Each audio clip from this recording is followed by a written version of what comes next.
Sejam todos bem-vindos ao canal Doxa e Episteme. Hoje trazemos mais um episódio da série Filosofando em Casa, com o tema O Anarquismo e o Impulso Religioso. Herbert Read. Quem foi Herbert Read? De 1893 a 1968, foi um influente escritor, crítico de arte, poeta e teórico cultural britânico. Ele foi uma figura importante no mundo da arte e na promoção do modernismo, bem como um defensor do anarquismo. Ao longo de sua carreira, Herbert Read escreveu extensivamente sobre arte moderna, com foco particular no movimento surrealista. Ele foi um defensor entusiasmado da arte moderna e acreditava que a arte deveria ser uma expressão da liberdade individual. Seu livro Arte e Anarquia, Art and Anarchy, publicado em 1938, explorou as relações entre a arte e a política. Além disso, Read também foi um dos fundadores do Instituto de Arte Contemporânea, Institute of Contemporary Arts, em Londres, uma instituição dedicada a promover a arte moderna e contemporânea. Ele também desempenhou um papel significativo na formação da coleção de arte moderna do Museu de Arte de Leeds. Herbert Read foi um autor prolífico e escreveu sobre uma variedade de assuntos, incluindo filosofia, educação e literatura. Sua influência na arte e na cultura moderna é amplamente reconhecida, e ele é considerado um dos críticos de arte mais importantes do século XX. O anarquismo e o impulso religioso. Herbert Read. Reconhecemos que tanto um sistema baseado na igualdade quanto outro baseado nas leis exigem um mecanismo capaz de determinar e aplicar os seus princípios. Não posso imaginar nenhuma sociedade que não tenha determinados métodos de arbitragem.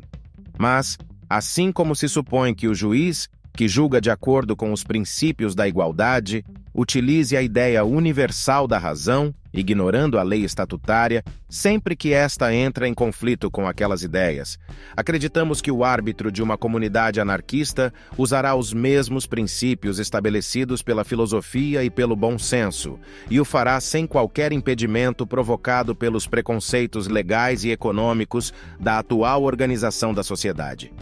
Dir-me-ão que estou apelando para as entidades místicas e para noções idealistas que todos os bons materialistas rejeitam. Não nego que o faça. O que nego é que se possa construir uma sociedade duradoura sem um caráter místico. Tal afirmação chocará um socialismo marxista que, apesar da advertência de Marx, geralmente é um materialista ingênuo. Acho que Marx seria o primeiro a admitir que sua teoria não era universal, não enfocava todos os fatos da vida, ou enfocava apenas alguns e superficialmente. Acertadamente, Marx rejeitou os métodos não históricos dos metafísicos alemães, que tentaram fazer com que os fatos se moldassem a uma teoria preconcebida. Firmemente, ele também rejeitou o materialismo mecânico do século XVIII.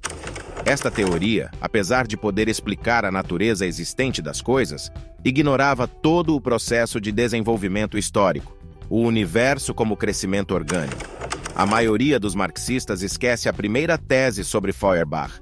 O principal defeito de todo o materialismo surgido até hoje, inclusive o de Feuerbach, é que objeto, realidade, sensibilidade são concebidos apenas na forma de objeto e não como atividade humana sensível, prática, não como subjetividade.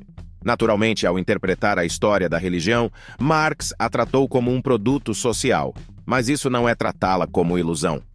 A evidência histórica tende em outra direção e nos compele a reconhecer uma necessidade social. Nunca existiu uma civilização sem uma religião correspondente, e o aparecimento do racionalismo e do ceticismo é sempre um sintoma de decadência. Há um fundo geral de razão para o qual todas as civilizações contribuem, e que inclui uma atitude de afastamento de uma determinada religião da época. Mas reconhecer a evolução histórica de um fenômeno como a religião não chega a explicá-lo. Seria mais apropriado dar uma justificativa científica, mostrá-la como uma atividade humana sensível necessária e, portanto, suspeitar de toda a filosofia social que excluísse arbitrariamente a religião da organização que propõe dar à sociedade. Tornou-se claro, depois de 20 anos de socialismo na Rússia, que se não oferecermos à sociedade uma religião nova, ela acabará voltando para a velha. O comunismo naturalmente tem seus aspectos religiosos e, além da readmissão gradual da Igreja Ortodoxa, da deificação de Lenin, mausoléu, efígies, lendas, é uma tentativa deliberada de criar uma válvula de escape para as emoções religiosas. Tentativas ainda mais calculistas de criar a parafernália de um novo credo foram feitas pelos nazistas na Alemanha, onde a necessidade de uma religião nunca chegou a ser admitida oficialmente. Na Itália, Mussolini quis entrar em acordo com a Igreja Católica, e ainda hoje existe uma profunda e frustrante ambiguidade no pensamento de muitos comunistas italianos. Longe de ridicularizar os aspectos irracionais do comunismo e do fascismo, devemos antes criticar esses credos políticos pela sua falta de conteúdo sensível e estético, pela pobreza do seu ritual e, sobretudo, pelo fato de que nenhum deles chegou a entender o papel que a poesia e a imaginação desempenham na vida da comunidade. Pode ser que das ruínas da nossa civilização capitalista surja uma nova religião, assim como o cristianismo surgiu das ruínas da civilização romana.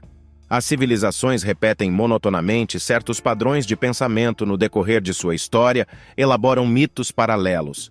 O socialismo, tal como o concebem seus materialistas pseudo-históricos, não é uma religião e nunca o será. E embora, sob um certo ponto de vista, possa-se admitir que o fascismo tenha mais imaginação, ele é, por si só, um fenômeno tão evidente de decadência, o primeiro sinal do destino que aguarda a ordem vigente, que sua superestrutura ideológica não desperte muita atenção, pois uma religião jamais é uma criação sintética. Não se pode selecionar lendas e santos do passado mítico e combiná-los num programa político ou radical para fazer surgir a religião mais eficiente. Um profeta, tal como um poeta, nasce profeta. E mesmo que tenhamos o profeta, ainda estamos longe de poder criar uma religião. Foram necessários 5 séculos para construir a religião cristã, tendo como base as mensagens de Cristo. A mensagem tem de ser moldada, aumentada e até certo ponto distorcida antes que forme o que Jung denominou os arquétipos do inconsciente coletivo, aqueles fatores psicológicos complexos que dão coesão à sociedade. A religião, nos seus últimos estágios, pode se tornar o ópio do povo, mas enquanto for vital, é a única força capaz de unir as pessoas dando-lhes a autoridade natural para que lutem quando seus interesses entram em conflito. Creio que a religião é uma autoridade natural, mas ela é geralmente vista como uma autoridade sobrenatural. Talvez seja natural em relação à morfologia da sociedade e sobrenatural em relação à morfologia do universo físico, mas em ambos os aspectos se opõe à autoridade artificial do Estado. O Estado só adquire sua autoridade total quando a religião começa a entrar em decadência. Os grandes conflitos entre a Igreja e o Estado, quando terminam com a vitória do Estado, como na Europa atual, são eventualmente fatais para a vida orgânica da sociedade. E exatamente por não perceber essa verdade e por preferir ligar-se sempre à mão inerte do Estado, o socialismo está sendo derrotado em toda a parte. O aliado natural do socialismo é a Igreja, embora reconheçamos que era difícil perceber essa verdade, dadas as circunstâncias do século XIX. A Igreja era tão corrupta, tão dependente das classes dominantes, que apenas uns poucos puderam perceber a realidade e conceber o socialismo em termos de uma nova religião, ou, simplesmente, como uma nova reforma do cristianismo.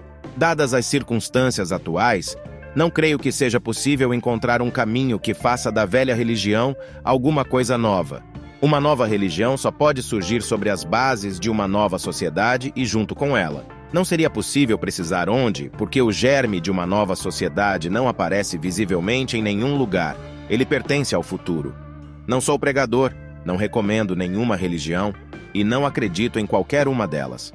Apenas afirmo, baseado nos exemplos colhidos através da história das civilizações, que a religião é um elemento necessário a qualquer sociedade orgânica. Estou tão consciente do vagaroso processo de desenvolvimento intelectual que não quero procurar uma nova religião e não espero encontrar nenhuma. Faria apenas uma observação. Tanto em suas origens e desenvolvimento como em seu apogeu, a religião está associada à arte. Religião e arte são, se não formas alternativas de expressão, formas intimamente relacionadas. Além da natureza essencialmente estética do ritual religioso e da dependência da religião em relação à arte para a visualização de seus conceitos subjetivos, há uma identificação das mais altas formas de poesia e da expressão mística. A poesia, em seus momentos mais intensos e criativos, penetra no mesmo nível do inconsciente que o misticismo. Alguns dos grandes escritores, São Francisco, Dante, Santa Teresa, São João da Cruz, Blázio, se sobressaem igualmente como poetas e como místicos. Por essa razão, pode ocorrer que as origens de uma nova religião sejam encontradas, se não no misticismo, na arte, em vez de qualquer forma de pregação moralista. O que tudo isso tem a ver com o anarquismo? Apenas isto.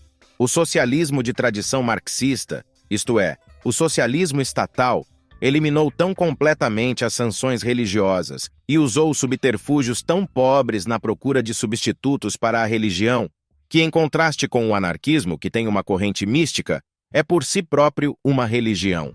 É possível conceber o desenvolvimento de uma nova religião a partir do anarquismo. Durante a Guerra Civil Espanhola, muitos observadores se surpreenderam com a intensidade religiosa dos anarquistas. Naquele país de renascimento em potencial, o anarquismo inspirou não apenas heróis, mas até santos. Uma nova raça de homens que devotaram suas vidas na imaginação sensível e na prática, à criação de um novo tipo de sociedade humana. Por hoje é só. Muito obrigado a você que assistiu o vídeo até aqui. Caso tenha gostado, deixe um like, assine o canal e compartilhe com os amigos. Todo comentário é bem-vindo. Forte abraço e vitória sempre!